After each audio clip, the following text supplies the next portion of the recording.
Assalamualaikum warahmatullahi wabarakatuh. Bismillahirrahmanirrahim. Alhamdulillahi rabbil alamin. Wassalatu wassalam ala asrafil anbiya'i wal mursalin Sayyidina wa maulana Muhammadin wa ala alihi wa sahbihi ajma'in. Rabbi shrah li sadri wa yassir li amri wahlul 'uqdatam min lisani yafqahu qawli. Hasbunallah wa ni'mal wakil, ni'mal maula wa ni'man nasir. La haula wala quwwata illa billahil aliyyil azim. Amma ba'du, yang kami hormati sahibul haul, sahibul rawahan, sahibul bait, Mang Manda, Mang Harun beserta bibi saya dan juga putra dan putrinya serta menantunya yang saya tidak sebutkan satu persatu, namun tidak mengurangi rasa hormat dan takjub saya. Begitu pula yang kita muliakan, yang kita hormati guru-guru kita, diantaranya Al-Mukarramun, pimpinan Majlis Samaniyata Asyara, Ustadz Ibrahim, Ustadz Muhammad Irfan, Bapak Ibnu Imran, Mamanda Mu'alim Abdul Anin. Puji syukur marilah kita panjatkan kehadrat Allah Subhanahu wa ta'ala. Salam dan sholawat semoga tercurah melimpah selalu kepada baginda kita Nabi besar Muhammad sallallahu alaihi wasallam. Hadirin bapak-bapak yang saya hormati, tadi sudah disampaikan oleh Ustadz Hasan Basri bagaimana keadaan orang yang telah meninggal atau orang yang sudah mati, bahwa ketika kita mati kita cuma berpindah dari alam dunia ke alam barzah. Setelah nanti kiamat kita dibangkitkan oleh Allah yang disebut alam ba'ats. Setelah alam kebangkitan kita digiring ke mahsyar. Masih lama berarti ya. Setelah ke mahsyar kita digiring ke mizan. Setelah kita ke mizan digiring lagi kita ke alam hisab. Setelah hisab kita digiring ke alam sirat. Di alam sirat inilah penentu surga dan neraka diri kita. Artinya saudara, bahwa saat ini luar biasa mamang saya, bahkan rutin yang ceramah kayaknya saya mulu sedaman ya. Iya kalau nggak salah ya, berarti mamang saya ngepen kepada saya. Iya. Gak pernah ketinggalan. Ini luar biasa mamang saya. Setiap tahun mengadakan haul, kemudian mengadakan roahan. Kenapa kita sering mengadakan roahan? Karena ini adalah dalam bulan Islam disebut bulan Sya'ban. Bulan Sya'ban adalah di mana bentar lagi kita akan berada di bulan Ramadan. Sebab di bulan Ramadan ini man fariha bidukhuli Ramadan, kata Rasulullah dalam sabdanya, haramallahu jasadahu 'alan niran.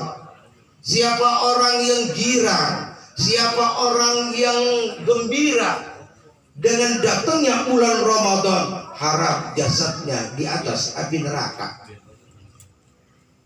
Girang doang, gembira doang, haram jasadnya di atas api neraka. Makanya nanti ketika bulan Ramadan diumumin oleh pemerintah, nyengir aja nyengir. Nyengir aja nyengir. Udah diharamkan jasadnya oleh Allah. Tapi malah bukan begitu maksudnya. Girang yang kita tatap adalah bulan yang sangat agung, bulan penuh hikmah, bulan penuh barokah, yang fadilahnya nggak akan kehitung di bulan Ramadan ini. Luar biasa. Nah ketika di bulan Ramadan kita gembira, kemudian arwah-arwah kita di alam barzah girang dan gembira. Makanya ketika kita mengucapkan habis sholat asar jam 5 sebelum maghrib, kita siap-siap tuh. Dulu kalau orang dulu ya, kalau udah mau bulan puasa pagi-pagi udah nyari merang itu ya. Ustaz daging cep ya. Nyari merang. Sampo belum ada. Nyari merang, kemudian apa? Mereka mandi. Dulu ada yang mandinya di kali. Dulu ada yang mandinya di gombangan, pakai timbahan. Sekarang mandinya mungkin di kamar mandi kita masing-masing. Ketika kita mandi, nawaitu ghusla min awali syahri ramadhana. Niatin nih. Nawaitu ghusla min awali syahri ramadhana hadhihi sanati lillahi ta'ala. Ketika kita membasahkan tubuh kita dari kepala sampai ujung rambut, luar biasa dibebaskan arwah orang-orang tua kita yang meninggal dunia, arwah saudara-saudara kita, arwah anak-anak kita dibebaskan oleh Allah Subhanahu wa ta'ala. Kenapa diadakan ruahan? Tak lain kita menyambut arwah-arwah orang tua kita. Kalau orang disambut, gira gak kira-kira? Gira. Ini kita mengarun dalam rangka nih, gelar karpet merah, mengajarkan kepada anak-anaknya jangan lupa jika orang tua kita meninggal, lu ngadain juga seperti ini. Ini contoh yang luar biasa. Bahkan mohon maaf, di Keranggan rame Ustaz Daman. Ini aja sebetulnya saya menyesal sekali, sebenarnya saya nggak mau ini ada undangan lagi. Saya ada di Mang Arun, tapi katanya udah masak Ustaz. Akhirnya kita datang juga dia, kita dijegat ya. Masa Allah, saya khawatir di sini ketinggalan. Cuman saya kagak mau ceramah ya, langsung kita baca tahlil, baca surah Yasin, kemudian doa tawasul. Dimanapun ramai sekarang ini, daerah Keranggan, barang bagus laku. Wah Keranggan, jadi kira kalau udah roh, bagus laku, wah pucung laku luar biasa. Kenapa? Kadang-kadang orang kita kan kedoyanan orang tua kita dulu apa ya? Misalnya kedoyanannya ada yang gabus kering sama ketan. Ustaz Ibrahim babanya gitu. Ada yang doyan lengkio. Cuman jadi masalah, saya pernah nanya dulu sama nenek Bang Rudi, Nek, lebaran kok gantung lengkio? Apa kata dia? Lengkio itu Malik Yaumiddin. Lah kagak nalar di otak saya. Gak nalar kadang-kadang. Emang orang dulu begitu, mau bagaimana lagi? Tapi apa? Pasti ada hikmahnya. Karena kecintaan kita kepada orang tua kita, kecintaan kita kepada orang yang meninggal, ketika makanannya yang dia senengin, kita beliin. Ingat kita. Sebab bagaimanapun, mohon maaf sekali lagi, kalau kita nggak ruangan, saya pernah tanya sama nyak saya. Nyak saya itu orang yang buta huruf loh. Saya pernah tanya, Nyak, perasaan saya waktu itu ya, lagi zaman masih kuliah, Nyak, kita udah haul, kenapa sih mesti ngadain rohan masing-masing di rumah masing-masing? Makanya terus terang aja Ustaz Suryadi, saya tidak akan mau ceramah rohan kalau saya nggak ngadain rohan. Kenapa saya berani ceramah rohan? Karena saya ngadain rohan, sudah ngadain. Kadang-kadang mohon maaf, ada Ustaz datengin rohan, dia ceramah rohan, dia cerita tentang rohan, dia menang dirinya kagak, kan kacau. Bener, terus terang aja. Rohan niatin. Ini terutama ustaz-ustaz cuma ngajak doang, tapi dia ngadain. Katanya saya, kalau haul kan rame-rame sama saudara-saudara, arang gede-gede, arang dikit-dikit, ngundang ustaz yang populer supaya rame. Kayak kemarin tuh ya di musola.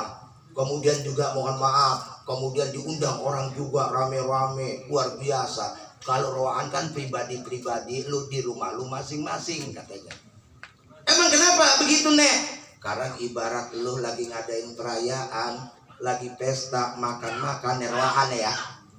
Pesta makan-makan. Katanya saya tadi masuk logika juga, saya yang ilmiah waktu itu, jurusan psikologi Fakultas Dakwah. Masuk akal juga apa katanya? Karena lu lagi rame-rame makan-makan, ngundang orang, sementara di samping rumah lu ada orang tua lu. Ketika lu lagi makan, orang tua lu gak kirimin, bagaimana kira-kira orang tua lu? Nungguin. Kapan gua dikirimin sama anak gua? Udah katanya jangan masak, entar juga dia lagi ada acara tuh makan-makan, entar kita dibeliin. Ternyata apa? Dari sore ditungguin, sampai malam ditungguin. Ternyata orang tuanya dibawain sisa. Bagaimana keadaan orang tua ketika itu? Kecewa saudara. Inilah rohan intinya sebetulnya. Ketika dibebaskan ruhnya oleh Allah. Sebab di dalam kubur ada 3. Ya, jangan ditarik-tarik. Ya. Di dalam kubur ada 3 saudara. Ketika kita pindah, kita hidup itu al-an qad sirta fi adbaqis sara wa baini asakiril mauta. Kalau kita baca itu karena nangis. Fa idza ja'akal malakani mu'alkani bika wa huma munkarun wa nakirun fala yubji'aka wa la yurhibaka fa innahuma khalqun min khalqillahi ta'ala azza wa jalla. Fa idza sa'alaka marabbuka, sampai ditanya wa madinuka, maka diajarkan faqullahu bilisanin fasih wa itiqadin sahih Allahu Rabbi, dan seterusnya dan seterusnya. Kita hidup saudara, ketika hidup di alam barzah ada 3 posisi. Pertama, ada yang masuk kubur dalam keadaan tersiksa. Wa ajabahu khaq. Ajab nih bahasanya ajab. Dalam kehidupan itu ada yang disebut bala, ada yang disebut musibah, ada yang disebut azab. Ini beda pengertiannya loh ya. Jangan kita bahas tentang kelamaan. Apa itu bala, apa itu musibah, apa itu azab. Di dalam kubur wa ajabahu ha. Ajab Allah itu ada di dalam kubur. Cuman ilmu kita aja nggak nyampe. Makanya beruntung kita nggak tahu. Makanya wa ma utitum minal ilmi ila qalila. Sesungguhnya kamu diberikan ilmu oleh Allah qalil, sangat dikit. Ibarat lautan, ilmu kita cuma setetes air di lautan. Kalau ilmu kita dikasih tahu oleh Allah, rasa-rasanya nggak gairah kita makan, nggak gairah. Kenapa? Coba kalau sekarang misalnya, kalau kita ilmu kita tahu tentang alam barzah, tembus ke alam barzah, otomatis kita tahu kapan kita mati, hari apa kita mati, jam berapa kita mati. Kalau orang yang tahu dirinya bakal mati, kira-kira Ustaz Ibrahim misalnya tahu besok mau mati, ada orang bawa duit 800 miliar ngajakin bisnis, kira-kira terima nggak? Kagak. Dan 800 miliar kan banyak. 1 miliar 1.000 juta Ustaz Suryadi. Mau nggak kira-kira? Oh enggak. Paling dia bilang subhanallah, subhanallah, Allahu akbar, Allahu akbar, Allahu akbar. Lah tiap-tiap lah orang bisa mati jam 3 umpama. Di bawah ini lah oh enggak. Beruntung kita nggak tahu. Al-maut ya'ti baghtatan. Mati datang dengan tiba-tiba. Ketika kita di kuburan, itu ajab Allah ada saudara. Makanya Rasulullah pernah kan ketika datang jalan-jalan ada kuburan tua di situ. Kemudian sahabat ditanya, kuburan siapa kayak ini? Sahabat semua telah kelinguk, nggak ada yang tahu. Kemudian nggak ada yang tahu ini kuburan tua. Kemudian Rasulullah ambil pelepah kurma, kemudian ditancapkan itu pelepah kurma. Yang kemudian orang kita kadang-kadang Kamboja tuh. Kemudian pohon apa tuh? Kesugia. Pohon kayak gitu lah yang awet. Maka itu ngikutin sunnah Rasulullah. Ditancapkan itu kurma. Apa kata Rasulullah? Di dalam kubur ini sedang diajab oleh Allah Subhanahu wa ta'ala. Sahabat bertanya, lantaran apa ya Rasulullah? Lantaran kencingnya kagak bersih. Artinya di dalam kubur aja itu ada pertanyaan. Belum lagi mohon maaf, yang banyak utangnya nggak diterima langit dan bumi. Itu termasuk diajab tuh. Makanya utang itu di dalam Al-Quran faktubuhu mesti ditulis. Kalau nggak ditulis ada saksi laki-laki 1 orang, perempuan 2 orang. Ya, utang hati-hati kita, hati-hati. Tuh diazab dalam kubur tuh. Pertanyaannya kita, nanti apakah kita diajab kubur? Hitung aja amalan kita dah. Tapi jangan takut, kita diazab bukan berdasarkan amalan kita kok. Bukan amalan kita, nanti bagaimana ridho Allah, bagaimana rahmat Allah. Itu dikubur keadaannya tuh. Beruntung jika kita diazab kubur, kemudian ada yang doain kita, anak kita ingat kepada kita, bagaimana kita nggak akan bisa bergerak di alam barzah itu. Malaikat Jabaniyah hadir menyiksa kita, luar biasa itu. Kalau kita tahu setiap maghrib menjelang maghrib temuin kuburan, coba udlah dulu cuman. Udlah itu artinya merenungi diri kita, kita mampu berbicara dengan diri kita selama 40 hari. Di gua-gua atau di tempat-tempat sepi kagak boleh ketemu orang. Makanya Rasulullah ketika berkholawat di Gua Hira, Muhammad sekali lagi, kenapa wahyu pertama turun di Gua Hira bukan di Ka'bah? Artinya apa nih? Kecerdasan kita, kalau kita sudah ujlah, jauh dari manusia, jauh dari bini kita, jauh dari anak kita akan berbicara dengan diri kita. Kalau sudah mampu kita berbicara dengan diri kita, itulah orang-orang yang cerdas. Dia punya adalah kehidupannya yang praktis, bukan teoritis lagi. Kalau kita ujlah, tongkrongin tuh kuburan. Ketika menjelang maghrib, apa yang terjadi saudara? Ada yang teriak, ampun, sakit. Ya Allah. Yang tahu kadang-kadang binatang ayam tuh kerok aja. Binatang ayam kan gitu ya, tiba-tiba. Itu kalau diajak kubur, beruntung nih kayak Mang Harun. Kita berharap, kita yakin, karena tiap hari didoakan. Bahkan dalam kitab Durratun Nasihin yang dikarang oleh Syekh Utsman bin Hasan bin Ahmad Syakir Al-Khawbawi, itu diceritakan perempuan pun yang disiksa. Dia ikut ketika Imam Hasan Al-Basri pun ketika dibacakan sholawat, semua diampuni oleh Allah Subhanahu wa Ta'ala. Ini luar biasa. Apalagi kita tadi di tahlilan, diazab, kita dibebaskan oleh Allah Subhanahu wa Ta'ala. Pernah kejadian saudara, ada seorang preman ini kerjaannya namanya preman, kalau bahasa kita bajingan gitu ya. Kalau kata orang ini bajingan tengi, kalau tengi udah apa dah pokoknya. Itu preman kagak mau nikah, kawin jalan, kawin demen. Dia bilang apa? Kalau bahasa sekarang 500.000 udah beres. Iya, kagak mau semua nikah. Suatu hari rupa-rupanya dia berpikir, nikah kemudian. Setelah nikah istrinya hamil, namun belum sempat melihat anaknya, dia mati. Belum juga tempat obat juga, udah mati. Kemudian apa?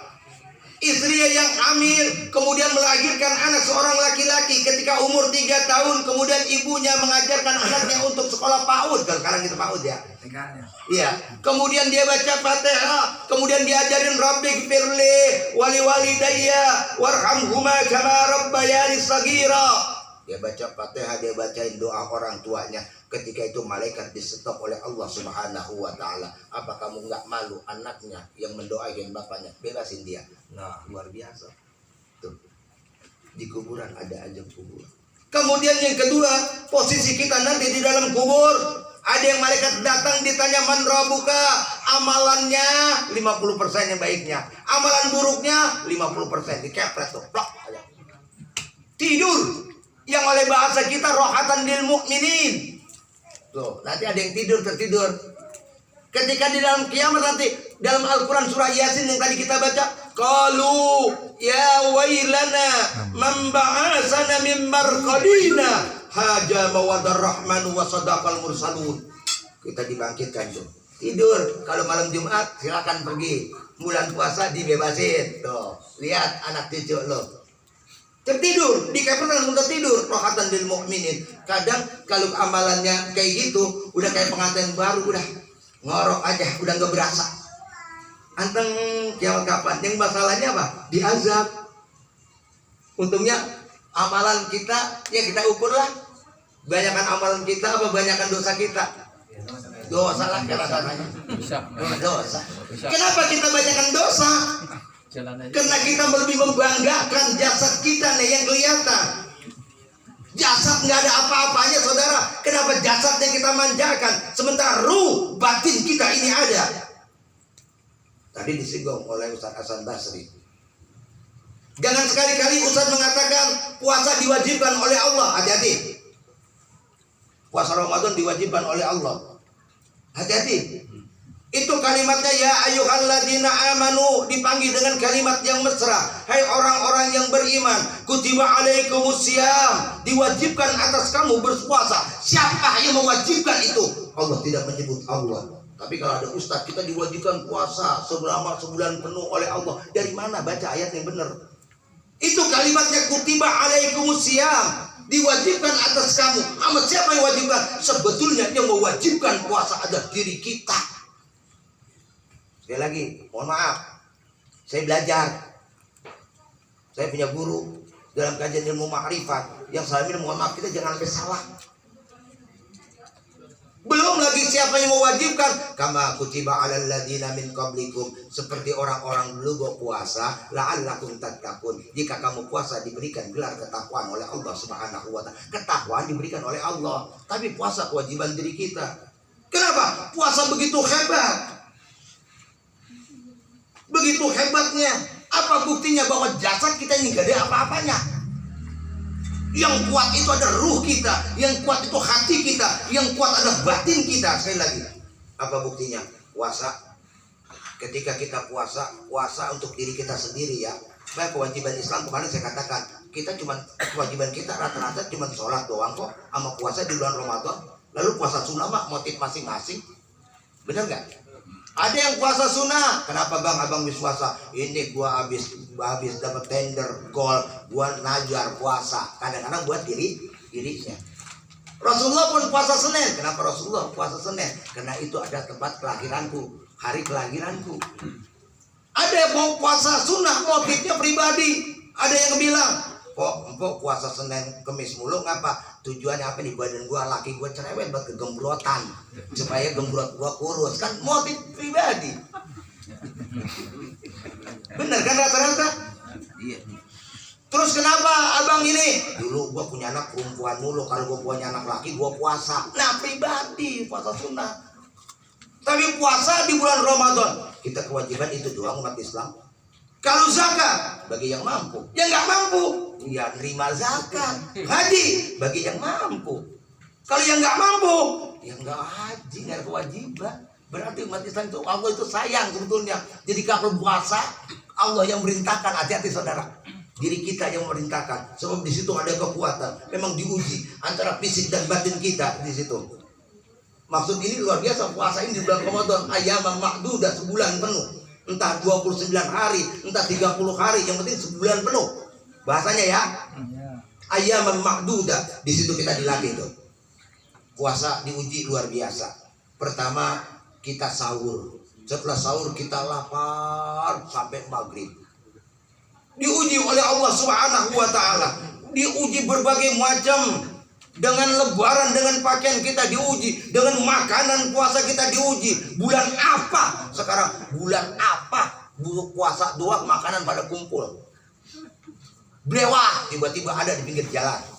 Timun suri ada. Itu diuji tuh. Diuji kita kalau nggak sadar tuh. Kolak ubi sama singkong, kolak pisang ada. Di bulan lain kagak ada. Wah, kemudian apa lagi? Biji salak ada, terus bubur sumsum ada. Luar biasa bulan puasa. Itu kita diuji oleh hawa nafsu kita. Makanya ketika kita puasa luar biasa, kita capek banget tuh. Ada yang kerja tadi kata Ustaz Hasan Basri, tidur kita berkurang. Kemudian habis maghrib kita isya sholat tarawih, kita kok kuat. Habis sholat tarawih kita baca Quran, kita kok kuat. Ternyata yang buat kuat kita adalah hati kita, batin kita, ruh kita. Ini nggak ada apa-apanya yang kelihatan nih. Ini bakal dikubur dalam tanah. Paham maksud puasa ini?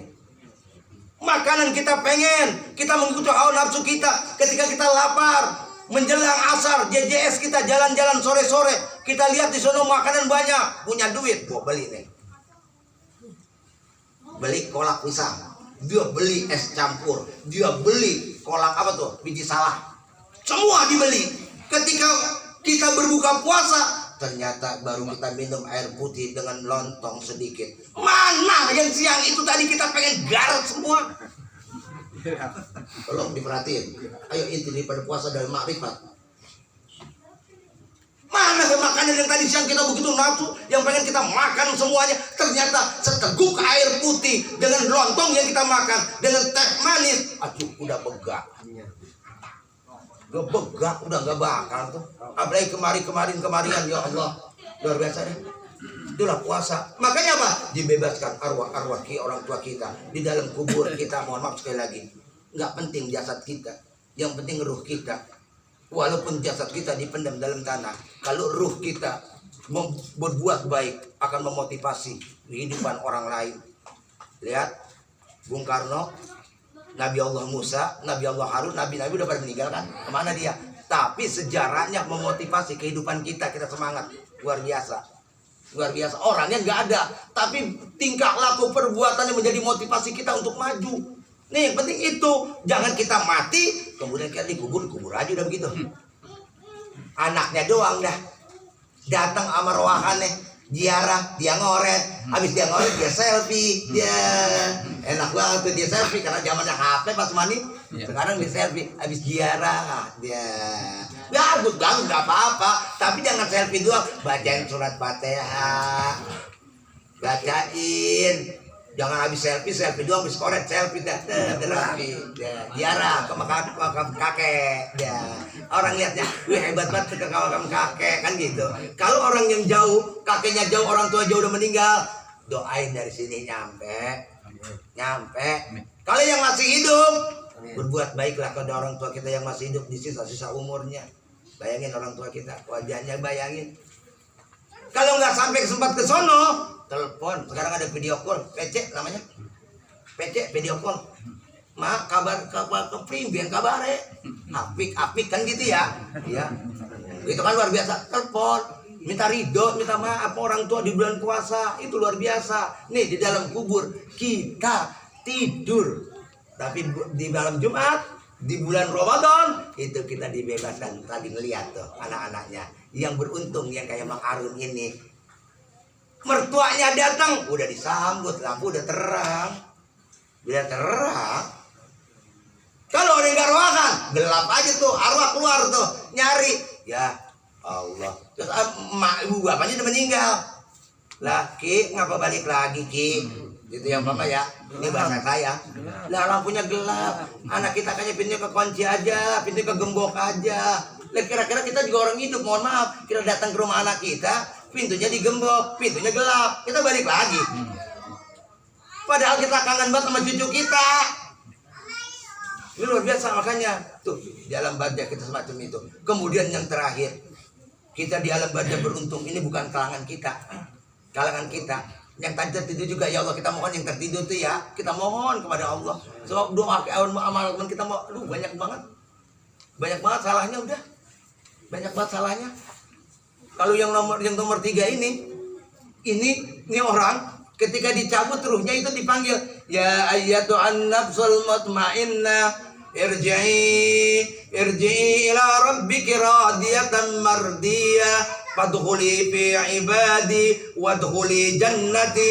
Hai jiwa-jiwa yang tendang kata Allah, kembalilah kamu, pulanglah kamu kepada Tuhanmu dengan ridho dan diridhoi. Fadkhuli fi ibadi, masuklah ke dalam hamba-hambaku. Fadkhuli jannati, masuklah kamu ke surgaku. Yang enak begini deh, ketika dicabut nggak ngalamin lagi alam barzah, mereka tinggal di surga. Apakah surga udah ada penghuninya? Ada. Kata Allah, bal ahyahum inda rabbihim yarzukun. Mereka itu pada hakikatnya hidup dan diberikan rezeki di sisi Allah. Ini ada yang udah di surga nih. Beruntung kita umat Nabi Muhammad ketika Isra Mi'raj melihat surga. Udah masuk ke surga tuh nikmat banget luar biasa, ngabarin kepada umatnya. Kalau kita Haji Rauf misalnya diajak malaikat Jibril, ayo Rauf lihat surga, saya masuk ke dalam, di pulang suruh tarik lagi keluar, kagak mau, satu lagi, lebih enak di sini.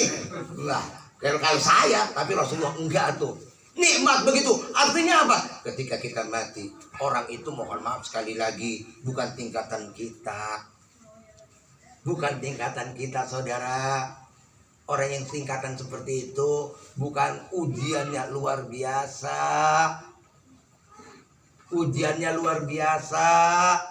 Sebab kalau orang sudah bersih, saudara, dia zikir kepada Allah, perbuatannya hanya untuk Allah, musibah-musibah diberikan untuk Allah. Berapa banyak tuh orang-orang yang soleh, luar biasa. Abu Qabilah pada waktu itu ketika sakit, itu sahabat Rasulullah SAW, kemudian dia itu pada bengkak kakinya tuh, pada bengkak kakinya semua pada bengkak, kemudian didoain supaya sembuh oleh sahabat yang lain. Apa? Dia marah.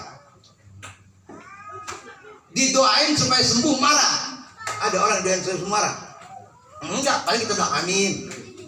Ini dia marah. Kenapa? Ini takdir Allah buat diri saya. Lalu kalau kamu sholat bagaimana? Ada yang menuntun saya, putra saya. Cuman putra saya 3 hari kagak pulang-pulang. Coba cari ketemu di mana? Sahabat lain nganggupin dia, saya cari. Pas dicari saudara. Ketika dicari ternyata apa? Anaknya udah mati, digeragotin sama binatang buas, harimau di padang pasir di tepingan gunung. Kemudian bingung nih. Kalau anaknya nanya udah mati bagaimana? Mana dia udah lagi sakit. Kemudian ketemu dengan anak saya. Dia bilang, bukan begitu kawan, kalau kata bahasa kita ya. Kamu pernah dengar cerita Nabi Ayub? Dengar bagaimana nasib Nabi Ayub ketika dari kekayaannya menjadi hilang? Apa Nabi Ayub? Sabar dia. Kemudian anak-anaknya meninggal, sabar dia. Dapat penyakit, sabar dia. Kemudian baru dicerita, bagaimana anak saya? Anak kamu ketika saya datang sudah diterkam oleh harimau. Apa dia jawab? Alhamdulillah. Kalau kita langsung kojok, kejar, lah mati ngikut mati. Ikut mati kalau kita. Tapi luar biasa. Ini makanya apa? Kalau orang-orang yang sudah ya Tuhan nafsul mutmainnah, jiwa-jiwa yang tenang, udah ada di surganya Allah Subhanahu wa taala. Para wali-wali itu. Para anbiya wal mursalin, para syuhada, itu luar biasa udah pada naik tuh ke surga. Ke surga. Makanya mohon maaf kalau para wali-wali kuburannya di sini, makamnya dari penjuru datang tuh. Dari Raubacang datang, dari Jawa Tengah ke Cirebon datang, dari Kalimantan ke datang semua. Orangnya udah nggak ada, tapi mampu menghidupi orang. Orang yang nggak ada mampu menghidupi orang dengan para datang itu. Kemudian orang pada jualan, yang tadi nggak punya motor, yang nggak punya rumah, yang kagak punya mobil, jadi punya mobil. Berkat siapa tuh? Keberkahan para wali Allah. Tawasul kepada wali Allah. Kuncinya terakhir, kalau pengen jiwa yang tenang, apa kuncinya? Ya Tuhan nafsul mutmainnah, istilah rabbika radiyallahu mardiyah. Kalau kita pengen masuk surga, pengen termasuk golongan hamba Allah, yaitu jiwa kita yang tenang. Sebab bagaimanapun sekali lagi, kalau kita jiwa kita tenang, diangkat oleh Allah ke surganya. Sebab penyakit apapun tidak diganjar oleh Allah. Nggak ditanya oleh malaikat, kenapa kamu masuk neraka? Anu malaikat, saya dulu sakit stroke, saya nggak bisa jalan. Enggak. Kenapa kamu masuk neraka? Anu malaikat, saya darah tinggi, kemudian kejang-kejang, mampus saya. Enggak tanya. Kenapa kamu sakit? Kenapa masuk neraka? Ini sakit gula darah tinggi. Apa gula darah? Kencing manis. Enggak akan ditanya. Enggak akan. Tapi yang ditanya, qad aflaha man dzakkaha wa qad khaba man dassaha. Beruntunglah orang yang mencucikan jiwanya dan hatinya. Artinya apa? Kita diajak oleh Allah disebabkan lantaran hati-hati kita iri, hasad, dengki. Itu dia. Hati-hati dong. Hati-hati saudara. Itu kalau penyakit itu kena neraka kita, kena neraka. Makanya apa? Kalau orang yang iri, orang yang dengki, hatinya nggak bisa diam. Akhirnya diam. Orang kalau dengki, kemarin saya ceritain, kita punya mobil baru nih, kita jalan, kacanya kita buka, dibilang, oh sombong banget, supaya dia ketahuan kali tuh punya mobil baru, kacanya dibuka, gitu kan, tuh orang iri itu. Suatu hari dia lewat lagi, kacanya ditutup semua. Bang, lihat orang sombong loh, mentang-mentang mobil baru, kacanya ditutup semua. Lah sebelah salah orang iri mah, pijak mungkin palanya. Nah udah, artinya begini saudara, kalau kita pengen tahapan itu, mohon maaf, hati-hati. Kalau orang sudah bersih, makanan yang kotor masuk ke dalam dirinya, dia sakit. Makanan kotor dalam dirinya masuk, dia yang sakit, saudara. Hati-hati. Itu luar biasa makanya seperti itu. Kita berharap nih sekali lagi, banyak tamsil-tamsil dari guru-guru kita, hikmah-hikmah dari guru kita tentang ruahan, tentang haul. Intinya kita ingat kepada orang yang telah meninggal dunia, orang yang mati. Orang yang mati cuma berharap kepada orang yang hidup. Celakalah orang yang mati jika orang yang hidup kagak hidup. Demikian, mudah-mudahan ada manfaatnya. Al-Fatihah. Bismillahirrahmanirrahim. Alhamdulillahirabbil alamin arrahmanir rahim maliki yaumiddin. Iyyaka na'budu wa iyyaka nasta'in ihdinas siratal mustaqim siratal ladzina an'amta 'alaihim ghairil maghdubi 'alaihim waladdallin. Rabb'ighfir lana wa liwalidayna amin. Lebih kurangnya mohon maaf. Ihdinas siratal mustaqim. Wabillahi taufiq wal hidayah. Wassalamualaikum warahmatullahi wabarakatuh.